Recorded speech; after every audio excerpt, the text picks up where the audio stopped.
நான் பேசாமல் உட்காந்துட்டு பேசாமே போயிடலான்னு இருக்கிறாங்க. நான் போன வாட்டி போயிட்டு வந்தவங்களுக்கு என்ன சொன்னாங்க, போயிட்டு வந்தீங்கல்ல, ட்ரைனிங் போயிட்டு வந்தீங்கல்ல, மாமன்ற கூட்டத்தில் மேட் சொல்கிற ஆள் தான் பேசணும், அவங்க சொன்னாதான் பேசணும், அவங்ககிட்ட தான் மைக் கொடுக்கணும், இதெல்லாம் ரூல்ஸுமா, அவங்க என்ன முடிவு எடுக்கிறாங்களோ அதுதான் அப்படின்னு சொல்லிடுறாங்க. நான் கத்துறேன், இங்கே யாரும் கேட்கவே மாட்டேங்கிறீங்க. பஸ் ஸ்டாண்டுக்கு நான் சொல்லிட்டேன் பஸ்ல, இது நம்ம எடுத்த முடிவு இல்லை, 4 குழு, 1 இல்லை 2 இல்லை 4 குழு வந்து பார்த்துட்டு அங்கே இருந்தால் தான் நல்லதுன்னு சொல்லிட்டு ஆரம்பிக்கிறாங்களோ அது என்னவோ தெரியாது, சொல்லிட்டு போயிடாங்க.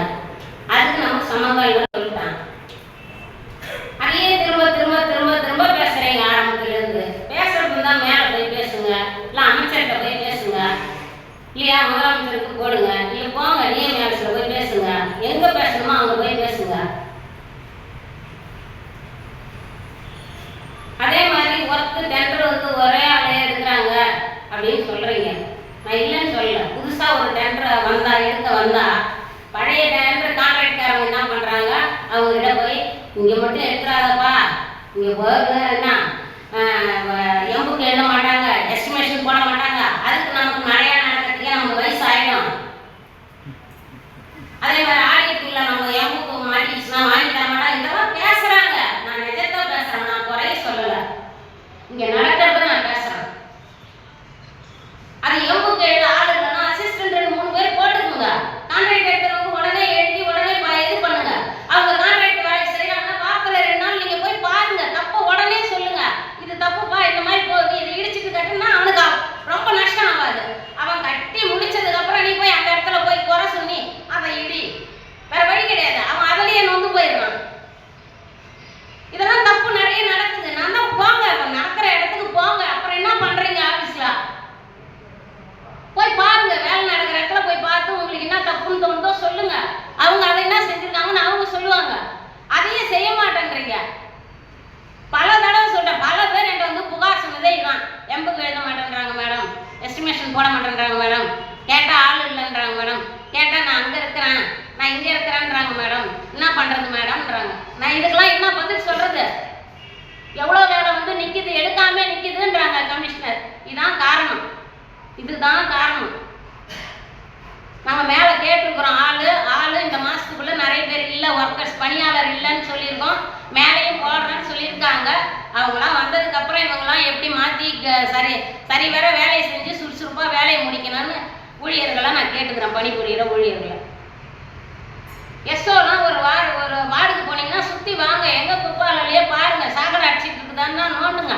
நானும் எத்தனை வாட்டி போன அடிச்சாலும் எடுக்க மாட்டேன்றீங்க. இந்த கவுன்சிலர் சொல்கிறாங்க எடுக்கிறதே இல்லைன்னு. அந்த மாதிரி இருந்தால் எப்படி? அது நானே சொல்கிறேன். எனக்கு ஒருத்தர் வாட்ஸ்அப் அனுப்புறாரு, அனுப்பிட்டு எனக்கு ஃபோன் அடிக்கிறாரு, என்ன மேடம் உங்களுக்கு வாட்ஸ்அப் அனுப்புனேன் பார்த்தீங்களா அப்படின்னு அனுப்புறாரு. 2 நாள் கழிச்சு கேட்குறாரு, நீங்கள் அனுப்புனதை நான் அந்த அதிகாரிக்கு உடனே அனுப்பிட்டேங்க, வந்து பார்த்தாங்களா அப்படின்னு கேட்டால் இன்னும் வரவே இல்லை மேடம் அப்படின்றாங்க.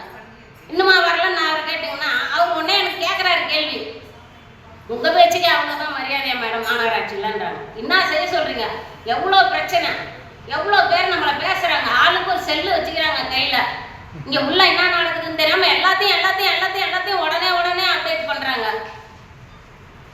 நம்ம அந்த ஆதங்கத்தில் தான் நான் பேசுகிறேனே தவிர நான் குறையே சொல்லலை, யாரையுமே நான் குறை சொல்ல.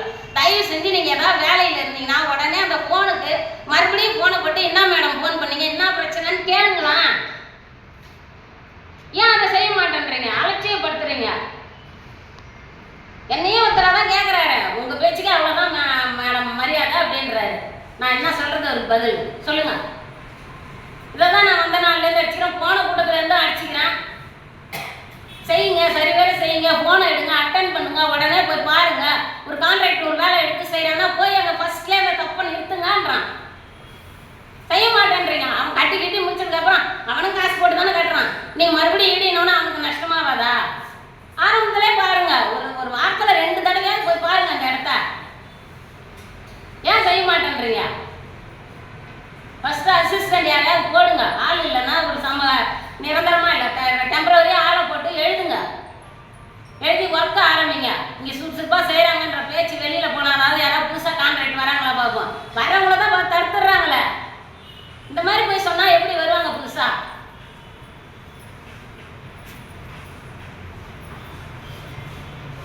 இங்கே 1வது வார்டில் சொல்லாங்க வாய்க்கால் ஆக்கிரமிப்பு